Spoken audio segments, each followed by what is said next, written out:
je m'appelle Pascal Guello, je suis ostéopathe à Tournan depuis plus de 17 ans maintenant. Je fais de l'ostéopathie, ce qu'on appelle structurelle, mais c'est avant tout une ostéopathie rationnelle, où on essaie d'être pragmatique dans les prises de décision pour orienter nos patients, pour les prendre en charge. J'ai fait mes études dans une école qui s'appelle Ostéobio, à Paris.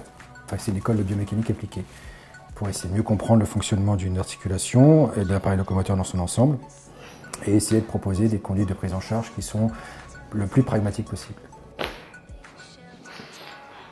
Et on pose. Dans un cabinet, il faut des choses qui sont obligatoires, qui est une table. Alors, on a des tables adaptées quand on est ostéopathe, qui montent et qui descendent pour faire des manipulations, être le plus efficient possible dans le geste technique. Donc il y a des tétires électriques, il y a une table qui monte, il y a des pédales un peu partout, ça c'est important. Il faut un négatoscope pour pouvoir lire les examens complémentaires, l'imagerie, les radios. Et puis le reste après, c'est un bureau, un ordinateur pour gérer sa clientèle, sa patientèle sur un fichier adapté. On a également quelque chose qui est important, qui est le fil à plomb, qui nous permet d'avoir une analyse du patient en statique et en dynamique et d'évaluer l'efficacité d'un traitement avant et après une manipulation. C'est bien ça. Et on pose. Mais je pense qu'un ostéopathe, c'est quelqu'un qui prend en charge des affections mécaniques de façon exclusivement manuelle. Alors son champ d'application principal, ça reste les troubles fonctionnels de l'appareil locomoteur, mais il traite aussi des pathologies du système crânio-facial, du système digestif et certaines pathologies chez les nourrissons, dont les plagiocéphalies. Là-dessus, on a beaucoup de résultats. Donc pour prendre en charge une pathologie, l'ostéopathe fait un examen clinique et il fait un examen paraclinique qui va lui permettre de poser un diagnostic.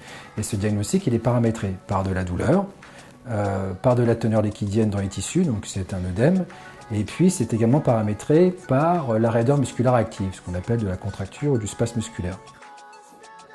Remontrez-nous, vous avez mal en gros. C'était parce que là j'ai un tout petit quelque chose là, mais. Ici, là, Je suppose. pas agréable. Non. Ok. Trigger actif ici sur l'insertion de l'angulaire. Pourquoi je dis rigide ici? Parce que quand j'appuie ici c'est souple, quand j'appuie ici c'est rigide. Alors, ça devrait être souple partout. Point douloureux. Ici. Un peu ici. Ok. C'est 5 à droite. Penché dans l'avant. Et ces trois paramètres sont très importants pour l'ostéopathe parce que c'est ces paramètres qui rendent le mouvement douloureux. Et donc, le fait d'avoir un mouvement douloureux lié à ces paramètres, ça donne des indications pour le traitement et pour évaluer également son traitement. À côté de l'examen clinique, et en même temps que l'examen clinique, l'ostéopathe fait également un examen qu'on peut nommer comme un examen biomécanique, qui met en évidence les facteurs de risque du dysfonctionnement. Alors, qu'est-ce que c'est que les facteurs de risque de dysfonctionnement? C'est les paramètres du mouvement qui sont liés à la forme, aux forces appliquées, à l'état des tissus, au rendement musculaire. Et est-ce que dans ces paramètres du mouvement, eh bien, il y en a qui ont des corrélations fortes avec l'installation ou l'entretien d'une pathologie? À l'examen visuel, on a une patiente qui n'est pas très alignée sur ses aplombs et qui ne fonctionne pas de façon très économique parce que le fait d'être un petit peu vers l'avant, ça génère un transfert de force qui est appliqué un peu vers l'avant et ça surutilise les chaînes musculaires postérieures à la colonne et aux membres inférieurs, notamment les muscles antigravitaires qui sont au niveau du mollet. Ça peut tout ça entretenir de l'arrondissement fort sur la colonne et fort sur le genou.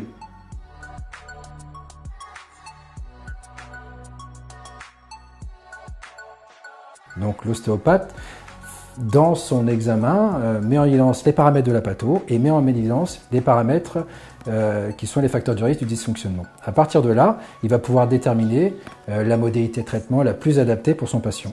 Alors en fonction des situations, la modalité de traitement elle est exclusivement manuelle, auquel cas le patient est pris en charge par l'ostéopathe qui va utiliser des techniques qui sont différentes. On a des techniques comme des manipulations, des mobilisations et des techniques tendinomusculaires. Elles ont des modes d'action différents, elles ont des effets thérapeutiques différents qu'on peut quantifier, qu'on doit quantifier. Il y a des études à faire là-dessus, mais on peut également avoir des tests qui permettent d'évaluer ces modes d'action dans les cabinets.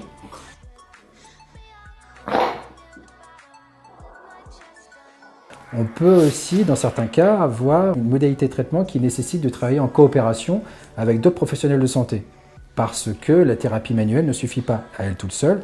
Et on peut travailler avec des kinés ou des podologues qui vont pouvoir régler certaines choses qu'un ostéopathe ne peut pas faire.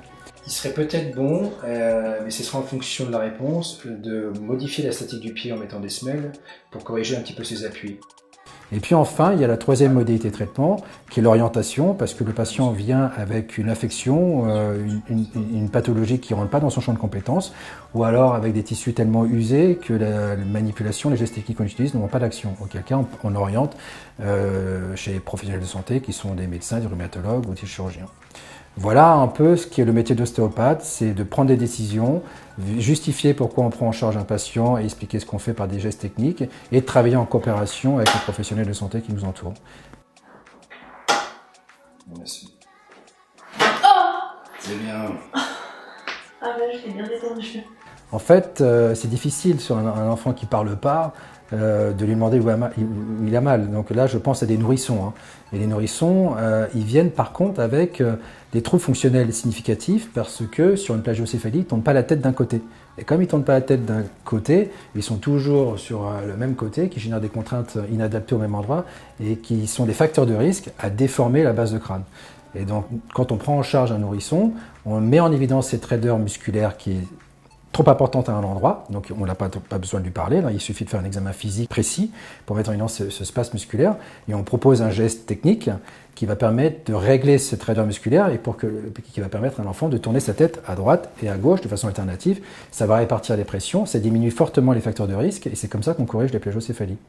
C'est vrai que ce qui est plus simple, c'est d'avoir une douleur à un endroit avec une résistance et une raideur musculaire au même endroit. Comme ça, on a des corrélations qui sont assez simples à mettre en évidence et puis on peut les évaluer simplement. Mais le patient vient aussi avec des douleurs et des projections de douleurs. Alors il faut voir si on a une douleur à un endroit et une douleur à un autre endroit qui sont liés à deux problèmes différents. Est-ce qu'on peut les associer ou pas? C'est l'examen clinique et biomécanique qui peut le faire, d'accord? Et puis on a un diagnostic différentiel avec des gens qui ont des douleurs locales avec des projections dans les membres inférieurs ou dans les membres supérieurs. Donc en fait, faire des corrélations entre tout ça, c'est toujours un peu compliqué parce qu'on est trop dans l'hypothèse, on est trop dans la spéculation. Donc si on veut être un ostéopathe rationnel, il faut constater ces douleurs, les paramétrer, complexe articulaire par complexe articulaire, régler ces complexes localement en manipulant, et évaluer la réponse par complexe, et en fonction des réponses, on voit s'il faut faire l'autre complexe ou pas. C'est le seul moyen d'être le plus pragmatique possible. Ok, d'accord. Et ici, le plus c'est... Ouais, le plus c'est là. D'accord. Et là, non. J'ai une douleur au niveau de l'interface fémoro-patellaire sur la berge interne de la rotule à la pression. C'est tout ce que je peux constater, je spécule pas. Et ça produit des effets satisfaisants sur le paramètre de la patho qui est le space musculaire. On en a un sur le genou, c'est pour ça qu'on fait ce geste-là. Le genou bouge bien.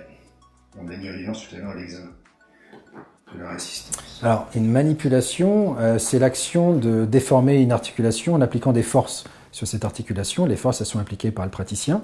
Quand on fait une manipulation, les forces, ce sont des forces à haute vélocité mais à faible amplitude qui vont se traduire par une déformation du tissu de liaison qui est entre les surfaces articulaires qui sont bourrées de mécanorécepteurs et puis par un phénomène de bruit articulaire. Alors quand on est sur les articulations pas trop remaniées, on a des phénomènes de cavitation, donc c'est le bruit articulaire qu'on connaît, hein, c'est le crack articulaire, et plus les articulations sont remaniées, la loi de comportement des tissus de liaison est différente, et on a des crissements, des frottements, des cloques, etc.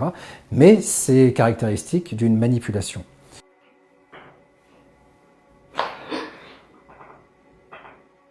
Il faut qu'une manipulation se fasse dans les bonnes conditions, elle ne doit pas être délétère pour les tissus de liaison, surtout si on travaille sur des gens qui sont abîmés, et pour cela on respecte différentes étapes.